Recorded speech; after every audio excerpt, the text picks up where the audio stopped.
Hello friends, welcome to SR Physics Academy. Today we are going to discuss about hysteresis curve or hysteresis loop. The word hysteresis originates from a Greek word meaning delayed. Okay. Here, when a ferromagnetic sample is placed in a magnetizing field, the sample gets magnetized by induction.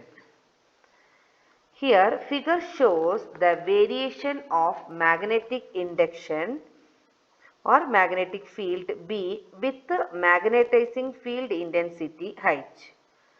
The point O represents the initial unmagnetized state of a ferromagnetic sample.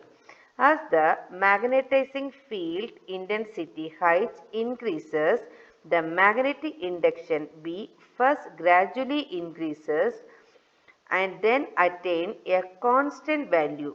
Okay, in other words, we can say the magnetic induction B saturates at a certain value of H maximum. Now, if the magnetizing field intensity H is gradually decreasing to 0, okay, here B decreases but along a new path at it is the PQ, that is the new path name is PQ. It is found that the magnetic induction B does not become 0 when it is when the magnetizing field H equal to 0, that time the B is not equal to 0. Okay.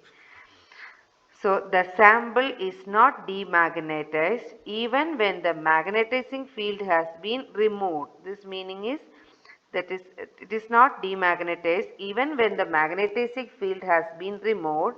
Here the distance OQ, okay, left behind the sample after the magnetizing field has been removed is called retentivity or remanence, we called as. Okay, what is the retentivity? H equal to 0, B not equal to 0. Now, to reduce the magnetism to 0, okay, now again to reduce the magnetism to 0. So here, what is retentivity? This distance. Okay, here from Q to O distance, this one is called retentivity. What retentivity means? When H equal to 0, that means magnetizing field H equal to 0 and B magnetic field not equal to 0. That is we call this retentivity. After that, to reduce the magnetism to 0, the field H gradually increase in the reverse direction. This is, we can say that it is a reverse direction. The induction B decreases and becomes 0. It is when it will be R point, we can say that the value of height. So here we can say that here OR. So what you call OR? Yeah, when OR time, that is OR, we can say that coercivity. Here when B equal to 0, that time B equal to 0, here H is not equal to 0.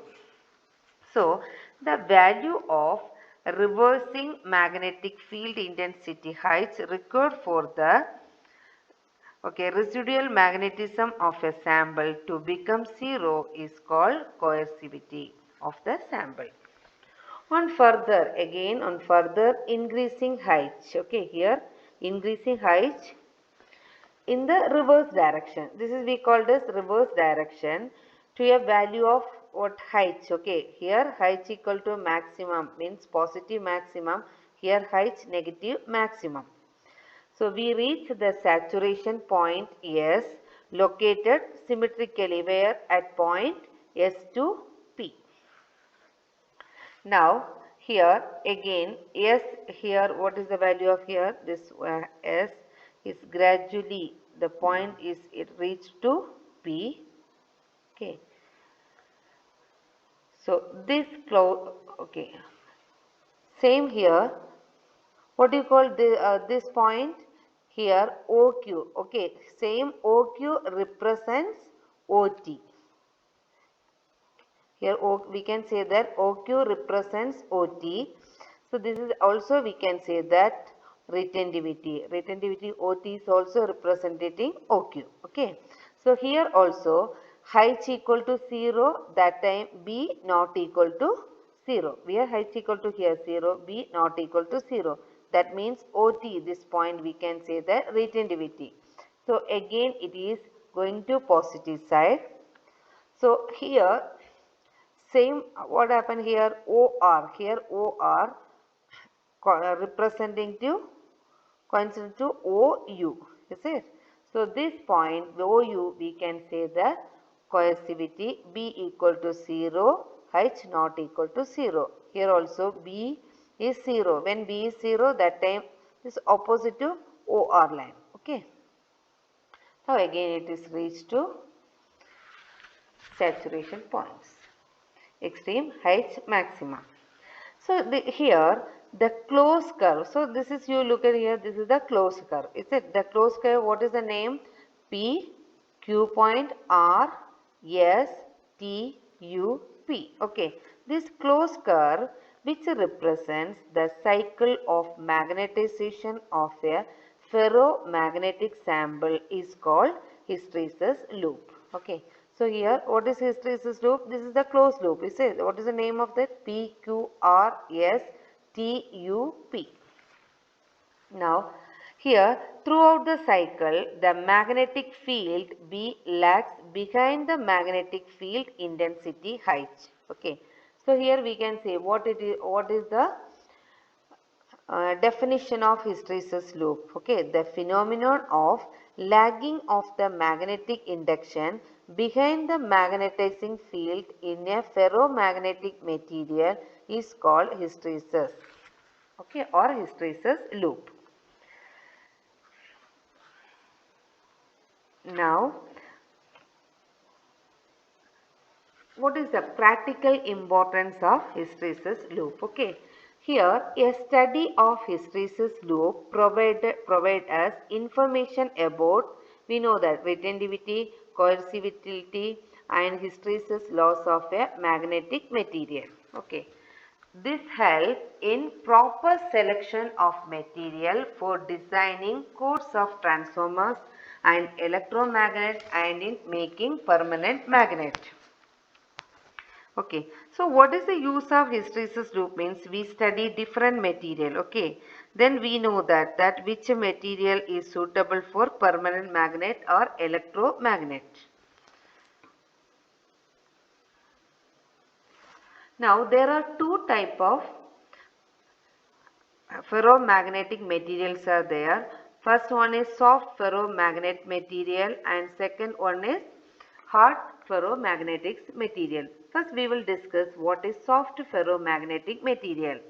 Here these are the ferromagnetic material in which the magnetization disappear on the removal of the external magnetizing field.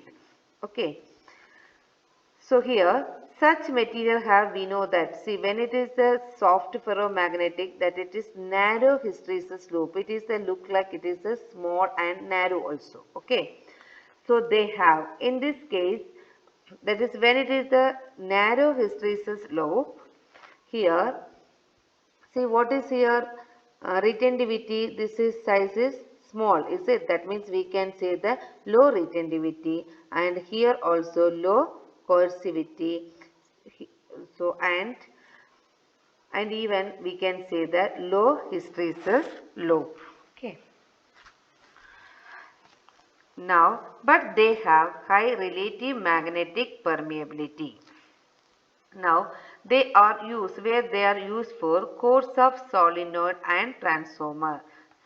We know that already they are using the calling bell and solenoid and transformer. We are using soft ferromagnetic, because when the switch is on, the electric will pass, then again when switch off, that it is like, it will be again demagnetized. So here the example we can say that soft iron. Okay, soft iron we are using, and mu metal and stalloy, or some examples we are using soft ferromagnetic material. Now, hard ferromagnetic materials. These are the ferromagnetic material which retain magnetization even after the removal of external magnetizing field. So what is the meaning it is there? In this case, such material have wide hysteresis loop. Okay. So from his wide only you know that. Okay. What it is there? Here wide means yeah, retentativity is okay high and coercivity also it will high. Then even the loopwise what is that? It is the large hysteresis loss. Okay, it is a short form we can say that here. It is a large, see, it is when it will be one magneting or ensemble be magnetized. After that again demagnetizing time we lose some energy. We are not getting same energy. Okay, we are losing some energy, that we can say that hysteresis loop. They are used to make permanent magnet. Okay, so a hard magnet we are using as a permanent magnet. Example steel, okay, lodestone and coast. This all we can use hard ferromagnetic material. Okay, it is for permanent magnet purpose.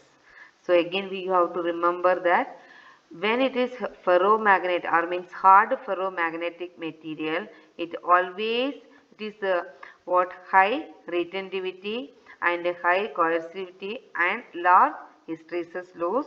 Even if you are getting, for example, you are getting some graph, okay, loopwise only you should know that it is a wide hysteresis loop, that means it is a hard ferromagnetic material. Okay, it is a small or wide, okay, narrow hysteresis loop means it is a soft ferromagnetic material. So even hard ferromagnetic, which means the material we are using here, that is steel and lodestone for permanent magnet. So I think this topic is clear for you. Thanks for watching.